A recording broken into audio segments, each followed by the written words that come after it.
deals with affordable housing. So pressure is building between the desire to maintain the urban service boundary and the escalating cost of housing here in Fayette County. How do you think the urban county government should handle Lexington's affordable housing situation over the next 5 years and beyond? Okay.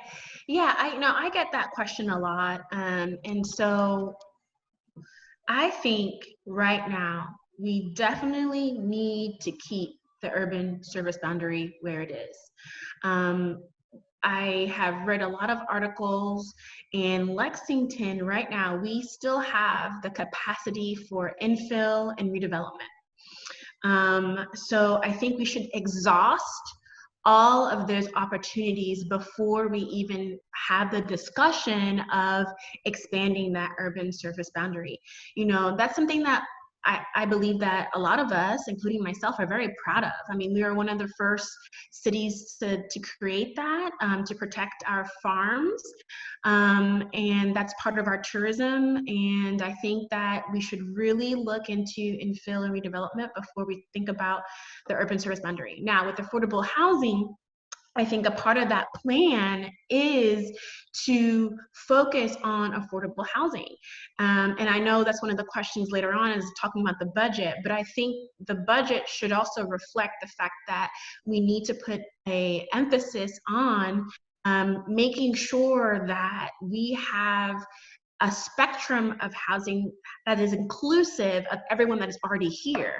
I mean, we have people that are still in poverty in this district, especially. We have still people that are low income, middle class, dependent on food stamps or wheels. Maybe they're in health care compromised.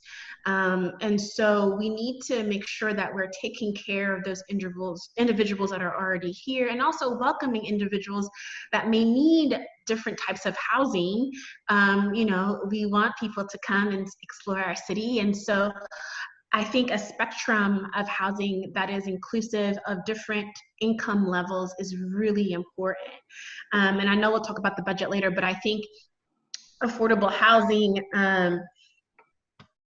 is something that it needs to be addressed. And I know Governor Beshear, he announced that we might be able to open up slowly but surely over the next month and then a month after that.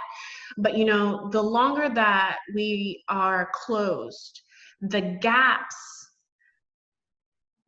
continue to grow and grow and grow and grow.